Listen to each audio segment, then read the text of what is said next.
Welcome back to the Storytelling and Mysteries channel. Today's story is one of the most disturbing cases in week 3 of our True Crime and Unsolved Cases lineup. It is known simply as the girl who spoke after death.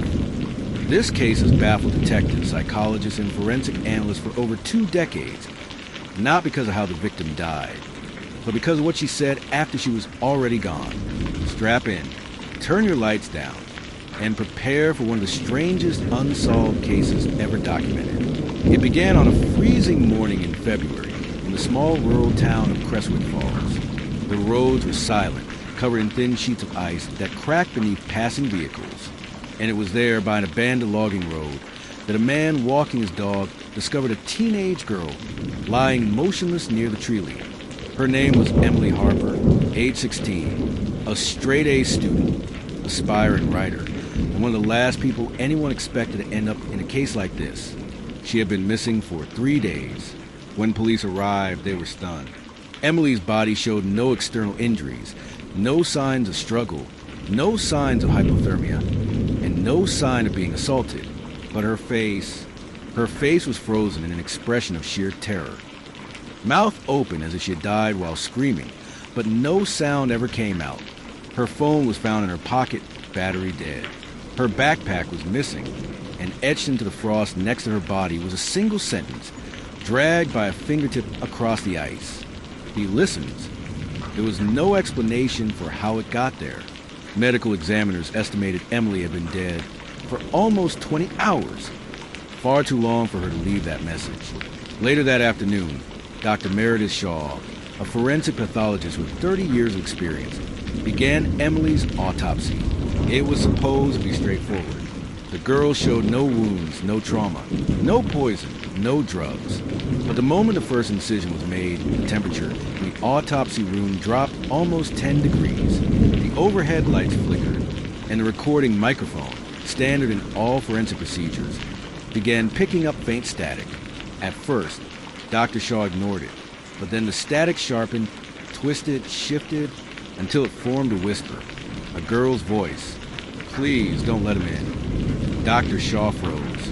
The assistants backed away, but the voice continued, clearer now. He watches in the dark. The tech monitoring the recorder insisted it was a malfunction, but when they played the audio back, the voice was still there. Soft, scared, begging. The autopsy revealed something even more disturbing. Emily's vocal cords were torn. Not cut, not ripped by force.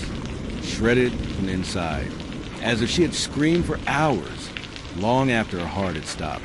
Such a thing was medically impossible. The next breakthrough came when police found Emily's missing backpack near the old water treatment facility, a place long abandoned after contamination issues forced the town to close it down. Inside was her diary. The first half was normal. School notes, creative ideas, conversations with friends. But the entries from the final week changed dramatically. Entry 1. Someone is in my room at night. I hear breathing by my bed. When I turn the lights on, nothing's there. Entry 2. Mom thinks I'm imagining things. But last night I woke up and heard someone say my name. A man's voice. Slow. Deep. Entry 3. He follows me. I see him reflected in windows, but not when I turn around. Entry 4. The last entry ever written. If something happens to me, it wasn't an accident. He's real, and he wants me to speak for him. After that, the diary ends. But something else was inside the backpack. A cassette tape. Old. Scratched. Labeled only with a number. 7. Police had no idea what was on it. They would soon regret listening. The tape begins with heavy breathing, followed by footsteps crunching through leaves. Emily's voice comes next. "I know you're there. I can hear you." A few seconds pass. Then a man's voice, low, distorted, almost not human, whispers, "Speak for me." Emily gasps, starts running. Leaves crack beneath her as she moves faster. Her breaths grow more panicked. The man's voice returns. "Stop." And she does instantly, as if frozen. Emily is crying now, whispering into the recorder, "You're not real. You can't be real." The man replies, Say my name, and I will show you what I am. But Emily doesn't speak. Instead, she sobs. No, I won't. I won't. The tape distorts violently. Loud static, warping, crackling, and suddenly, silence. 5 seconds pass. 10 seconds. Then the most chilling sound on the entire recording. A second Emily. A whisper, identical to her voice, but wrong. Cold. Empty. I'll speak for you. And the tape ends. To this day, audio experts cannot explain how a voice identical to Emily's appears on the tape after hers disappears. Crestwick Falls police launched a full investigation, but everything about the case fell apart. Electronic equipment malfunctioned. CCTV videos near the area glitched or went completely black. Witnesses who reported seeing a man in dark clothing gave descriptions that didn't match each other. Some said he was tall. Others said he was short. Some swore he had no face. Others insisted he had eyes that glowed. One elderly woman even claimed, "He isn't a man at all. He's a shadow wearing skin." But the strangest report came from Emily's best friend, Claire. During questioning, she told detectives, Emily said he only becomes real when you speak to him. Detectives asked what that meant. Claire added, she called him the listener. She said he listens to everything, even your thoughts, and if you say his name, you let him inside. Claire never said the name herself. She refused. She said Emily warned her never to speak it. The police dismissed it as teenage paranoia, but the case records show something very different. After giving her statement, Claire left the station, walked 3 blocks, sat down on a curb, and began screaming uncontrollably. When officers reached her, she was pointing at the empty air in front of her, shouting, "Don't say it, don't say it, don't say it." She was hospitalized for a psychiatric observation and never spoke again, not one word.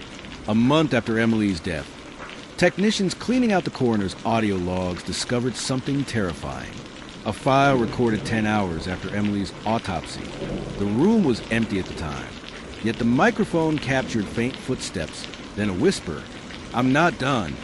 It was Emily's voice, but slowed, dragged, distorted. Then a second voice, the same deep, unnatural one from cassette tape, layered beneath hers like an echo. "Speak for me." The file ends with 3 gentle taps on the microphone, as if someone touched it with a fingertip. No one was in the building when this was recorded. No one human. At least, Crestwick Falls today is quiet, mostly abandoned. The Harper family moved away. The school Emily attended shut down after 2 more students reported hearing voices in the hallways at night. Locals refer to the case in hushed tones as the voice in the dark, or the listener. Some believe Emily encountered a killer who manipulated her psychologically until she broke. Some believe the tape is a hoax. Others believe something far older and far darker followed her. But the most disturbing rumor? People claim that if you listen to cassette tape at exactly 3:13 a.m., the same time Emily was last seen alive, you can hear a third voice whispering underneath the other 2. A voice no one can explain. A voice that says, "Who speaks for you?" This case remains unsolved. Emily Harper's cause of death is still officially listed as indeterminate. But for those who've studied it, for those who've heard the recordings, they believe Emily didn't die alone. And they believe she wasn't the last person he came for. If you ever hear someone whisper your name when you're alone, if you ever sense someone standing beside your bed at night, whatever you do, don't speak back, and don't say his name. This is the Storytelling and Mysteries channel. Like, comment, and subscribe for more chilling stories every day. And remember, some mysteries don't stay silent, even after death.